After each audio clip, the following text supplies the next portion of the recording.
So how did it all start that day? It started for me as a person just wanting to succeed, as someone who has been through a lot of turmoil, a lot of issues, a lot of things that never made us feel good. Well, today I just want to talk to you about the character, the artist, the person known as Lyric. He was a person lost, confused after so much has happened to him, so much has occurred in his life, and this is about the trials and tribulations that he overcame all the way through on his obstacles. So it's going to be a kind of like an audio book that focuses on the character and who he is, what he's trying to get done, what he's trying to do. I hope you like it. The morning started as a cool mist, a breeze I couldn't forget. For some reason I was feeling this chill, this feeling that kept coming over me that I just, for some reason I couldn't shake it. At this time I was probably 16 years old, and I know that I'm feeling like I'm getting older, but at the same time I feel still lost. Still like I'm not understanding something. Still like I'm feeling like there's nothing left for me. Like something big or drastic is about to happen. I try to ignore it. I try to forget all about it. But to no avail. I still couldn't get my mind to let it go. Just forget about the things that are out of my control. At least that's what I keep telling myself. But as times go by and the clouds, they seem to grow darker, I think that's a sign that winter's coming. Every year, right before winter, we all knew what that meant. Darkness for 6 months or more. And that could be a hard part to adjust to, because where we're from, where we're at, we call it the tundra. As we were sliding down, playing outside, we knew that this year, something was coming. Mama always used to say to us that, what would you do when I'm gone? What would you do when I'm no longer here anymore? I used to tell her, don't talk like that. Why would you even say anything like that? But I know why now. It seems like it's a struggle each and every day. I woke up one day, clammy, sweaty, and for some reason I just could not explain what was going on with me, what was happening. But I knew it was something that was not good. So I got up as fast as I could, ran down the stairs, and I seen a bunch of people in the living room. Aunts and uncles, family, all gathered together. Usually this would be a good thing, but I can't remember the last time that happened. So I've been trying to catch my breath. I've been trying to understand what's going on. I've been trying to think that just don't listen to anybody's words. Just walk by. You don't want to know. You don't want to know what's on my mind right now. I kept repeating to myself, because if anybody asked me, I believe those were the first words that might come out of my mouth. And right there, at the bottom of the stairs, I was stopped. My oldest brother said to me, we have to go to the hospital. Immediately, I knew there was something wrong. I thought, who is it this time? What's going on? Don't lie to me, I stated in a really high voice, because I was just so angry. I could feel the tension, the pressure. I'm angry right now. I can't help it. I can't help how I'm feeling right now, so I immediately turned away, wiped the one tear that was falling down my face, because I knew I had to be strong right now.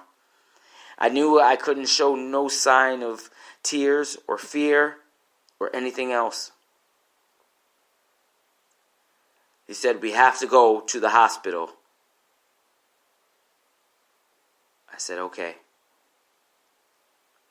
I immediately jumped in the car with the rest of the family. Well, we're from a big family, so we did have to split up. Racing to the hospital as fast as we could. I just knew.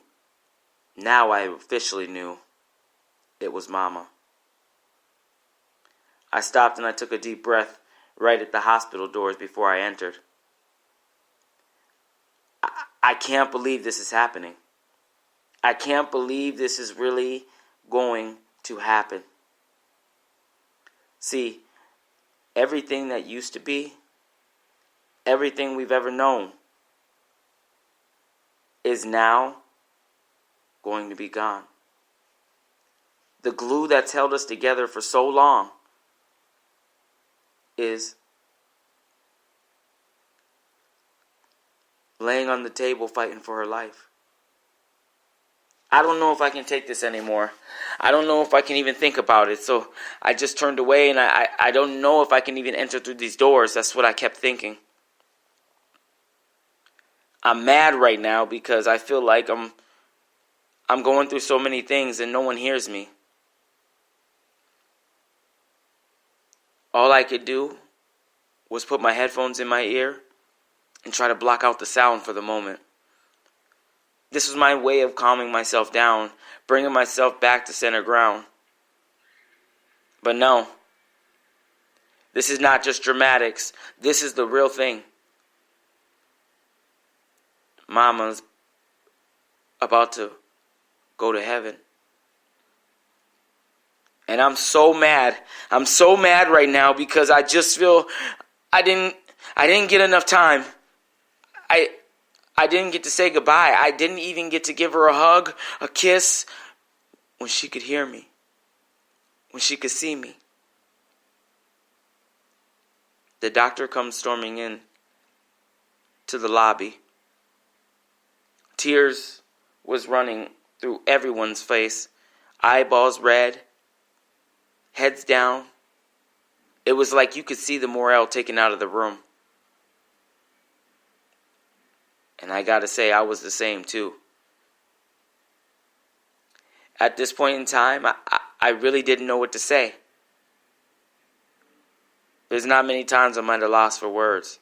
But this time, no words could heal that. I stood up, wiped my tears away, and I went to the doctor. I said, "What is going on, Doc?"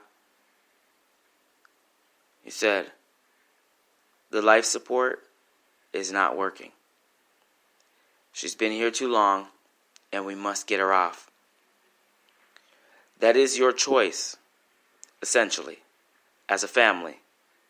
But I do want you to know that if nothing is done, this bill's going to go higher, and we don't know if she's going to make it. Immediately, I said, "Stop lying to me. Stop lying to me. Why are you lying to me? I can't help this anymore. Matter of fact, I can't take this anymore. All I ever wanted was to just accomplish the things that I said I was going to do. All I wanted to do was just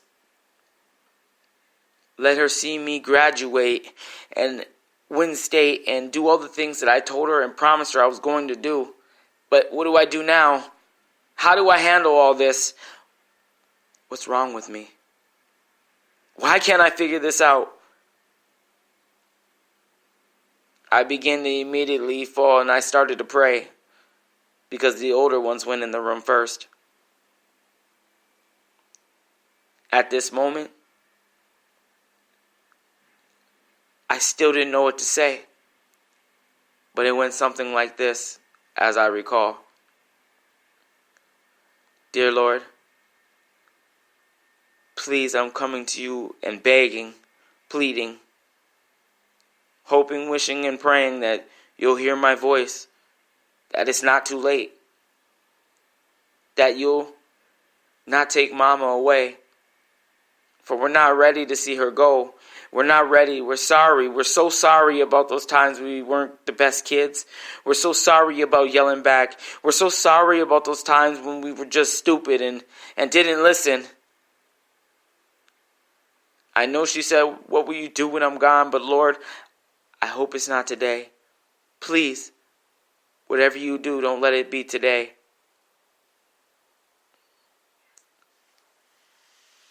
Now I'm crying hysterically. I can't control it anymore. I don't know what to do with it, and I'm still feeling like this is all. This is all that I have left, and I'm broken, and I don't have no answers to help. So I felt vulnerable, hopeless. I guess I could say the same thing about everyone else. Now is my time to go in the room. My soon-to-be guardians came to get me. They said, do you want to see your mother? Trying to act like nothing's really bothering me, but I know they can see it all over my face. I wiped the tears away. I walked into the room slowly because I know I'm going to break. I just know it. I said, Mama, can you hear me? She slowly took her hand off her stomach and reached towards mine. I said, Mama,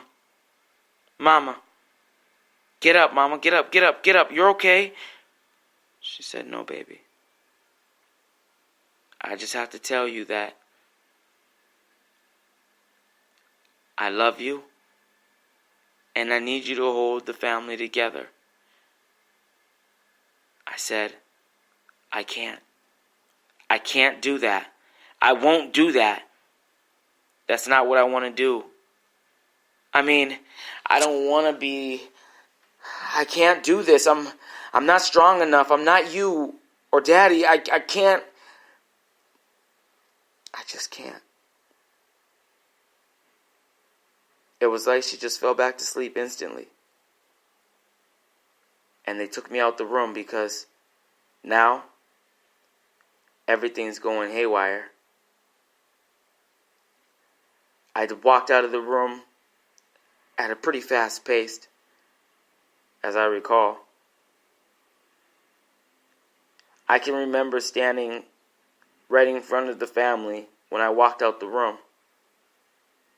I seen spirits broken, hearts tattered, shattered. And I still don't have the words to say. I still don't have no hope, no inspiration, and I can't help the situation. So what do? I'm confused. I feel alone. I feel broken. I feel vulnerable.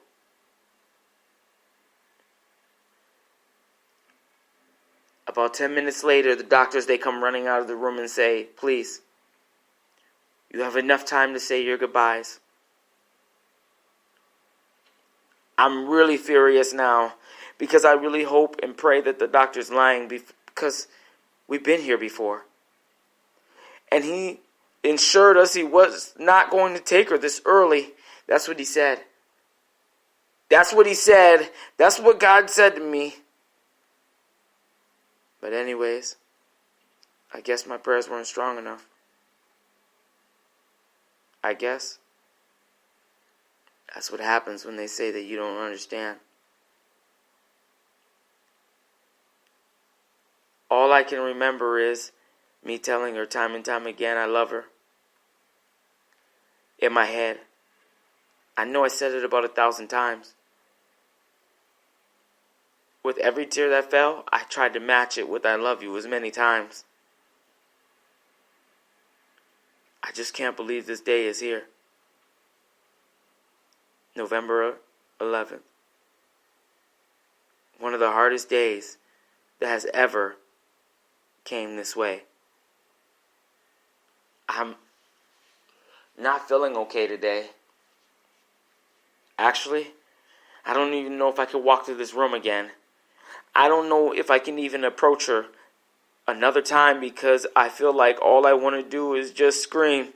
I want to punch a hole in the wall right now. But I gotta be strong.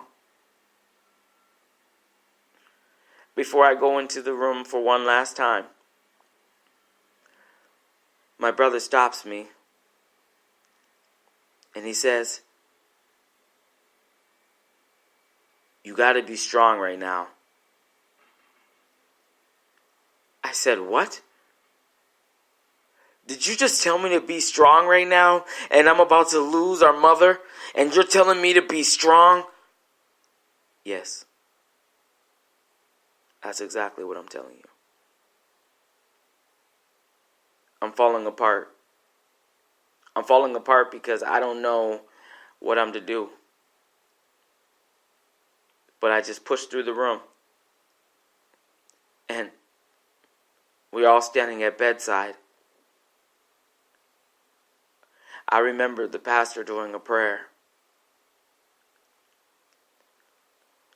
He said, "Lord, we come to you today giving you thanks, honor, and praise.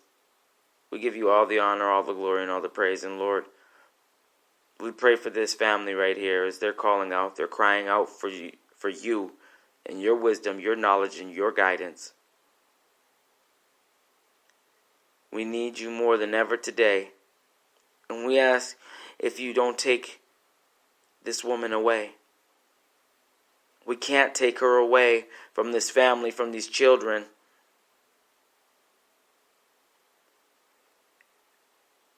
And all of a sudden, I hear a loud voice. Right now, my eyes are closed, but I know exactly who it is. It's the oldest. She starts to scream and push, scream and shout. She says, "Get up, get up. You're not gone. You're not leaving. Stop it. You're not allowed to go." At this time, at this point, no words can describe how we're feeling. No words can describe how much this moment meant to us all. I don't want to cry no more, but I can't help it. I seen the last breath come from her body. And I am furious that this is really happening. That this is really taking place. That how could it be? How could this happen to a person who gives love to all around? Sure, she wasn't perfect, but she's all I ever known. And now she's gone. Now she's no longer here. And I don't know what fate has for us. I don't know what we're going to do, except now we have to decide what's going to happen to all of us. That was a hard feeling. A hard thought. I can't think about this right now. I can't think about this right now is what I kept repeating to myself that day. I'm just furious. My emotions are going haywire. This was the first time I ever experienced anxiety. And as days went by, a depression. I never thought these things to be possible. I never thought that this could happen, but guess what? It happened. It didn't happen to just anyone. I could see us all going through it in our own ways. Like it was PTSD, post-traumatic distress disorder. I guess I don't truly understand what that means, and now I'm going to have to go and see a shrink, and I'm going to have to be judged on everything, and I'm not ready for this. I'm really not ready for this. That's all my mind kept thinking. And about what Mama said, that you're supposed to be the glue. But how do you do that when I still don't know how to even reach out to them? I mean, I'm one of the youngest, not the oldest. So I'm falling apart right now. These effects are something that still torment me to this very day. Mama, I know you're in the heavens now. I just wanted to say I love you. I miss you. The woman of 4 foot nothing. Okay, 4'11". Beautiful. Short. But had anger out this world sometimes if you tried her. But still more love than anything you've ever seen. I knew that this was going to be hard for everyone around, for she had effects on so many lives. She had black hair, caramel skin, filled with life and love vibrant colors.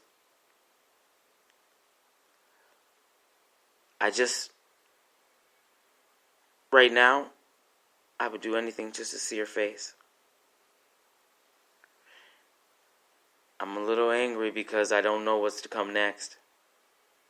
But for whatever is, and whatever does, I just have to say, I love you, and I'll never stop thinking about you and what you asked me to do. End of chapter 1.